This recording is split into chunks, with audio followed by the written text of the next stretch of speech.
भारत के प्रधानमंत्री सीरीज के 8वें भाग में आज हम बात करेंगे भारत के छठे प्रधानमंत्री राजीव गांधी के बारे में।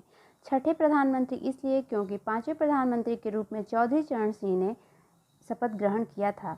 हालांकि उन्होंने लगभग 3 सप्ताह के बाद ही त्यागपत्र दे दिया, लेकिन उस समय के तत्कालीन राष्ट्रपति नीलम संजीव रेड्डी के आग्रह पर उन्होंने इंदिरा गांधी के प्रधानमंत्री बनने तक कार्यवाहक प्रधानमंत्री की भूमिका निभाई। इसलिए 5वें प्रधानमंत्री के रूप में हम चौधरी चरण सिंह को रखते हैं और भारत के छठे प्रधानमंत्री के रूप में राजीव गांधी को जानते हैं। राजीव गांधी इंदिरा गांधी और फिरोज गांधी के बड़े पुत्र थे। इनका जन्म 20 अगस्त 1944 को हुआ था। राजीव गांधी की राजनीति में कोई रुचि नहीं थी और वह एक एयरलाइन पायलट की नौकरी करते थे, परंतु 1980 में अपने छोटे भाई संजय गांधी की एक हवाई जहाज दुर्घटना में हुई असामयिक मृत्यु के बाद माता श्रीमती इंदिरा गांधी को सहयोग देने के लिए सन 1981 में उन्होंने राजनीति में प्रवेश किया। वो अमेठी से लोकसभा चुनाव जीतकर सांसद बने, लेकिन 31 अक्टूबर 1984 में इंदिरा गांधी की हत्या के बाद उन्हें प्रधानमंत्री बनाया गया। दिसंबर 1944 में देश में आम सभा चुनाव आयोजित किए गए, जिसमें कांग्रेस पार्टी को 514 में से 404 सीटें मिली और यह अपने आप में एक ऐतिहासिक जीत थी। राजीव गांधी देश के प्रधानमंत्री बनाए गए। राजीव गांधी भारत में सूचना क्रांति के जनक माने जाते हैं। देश में कंप्यूटराइजेशन और टेलीकम्युनिकेशन का श्रेय उन्हें दिया जाता है। स्थानीय स्वराज संस्थाओं में महिलाओं को 33% आरक्षण दिलवाने का काम उन्होंने किया। मतदाता उम्र 21 वर्ष से कम करके 18 वर्ष तक युवाओं को चुनाव में वोट देने का भी अधिकार उन्होंने दिलवाया। हालांकि राजीव गांधी का राजनीतिक काल बड़े बड़े आरोपों और आलोचनाओं से भी भरा रहा। राजीव गांधी पर सबसे बड़ा आरोप 64 करोड़ के बोफोर्स घोटाले में संलिप्त होने का लगा, जिसके कारण उन्हें प्रधानमंत्री पद से भी हाथ धोना पड़ा।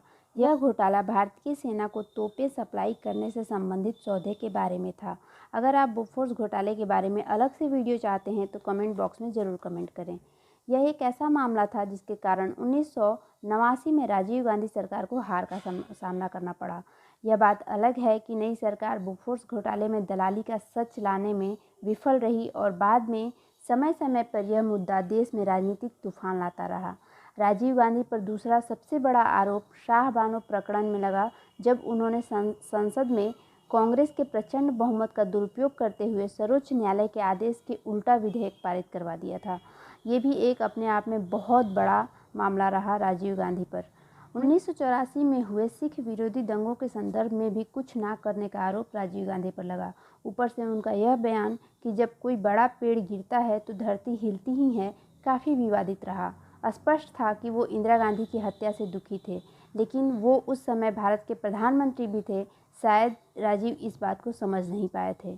और भी कुछ आरोपों में स्विस बैंक में काला धन रखने का आरोप, जो कि साबित भी हुआ, और भोपाल गैस कांड के आरोपी वॉरेन एंडरसन को रिश्वत लेकर देश से भगाने का आरोप शामिल है।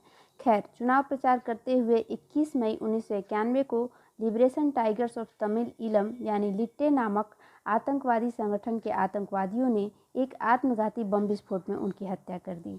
इसका मुख्य कारण श्रीलंकाई गृह युद्ध में भारतीय सेना को भेजना था। ये भी अपने आप में एक अलग कहानी है। खैर, आज के लिए बस इतना ही। भारत के प्रधानमंत्री सीरीज के अगले भाग में हम जानेंगे भारत के 7वें प्रधानमंत्री विश्वनाथ प्रताप सिंह के बारे में। आशा है वीडियो अच्छा लगा हो तो वीडियो को लाइक कर दें, शेयर कर दें। चैनल पर नए हैं तो चैनल को सब्सक्राइब कर दें, प्लस बेल आइकन को जरूर प्रेस कर दें, जिससे मेरे आने वाले नए वीडियोज़ के नोटिफिकेशन मिलते रहें। और इन सारे वीडियोज़ में अगर कोई भी टॉपिक ऐसा है जो आप विस्तार में समझना चाहते हैं तो वो कमेंट बॉक्स में ज़रूर कमेंट करें। मैं उस पर एक अलग से वीडियो आपको प्रोवाइड करवाऊँगी। मिलते हैं नेक्स्ट वीडियो में, तब तक के लिए सी यू, बाय।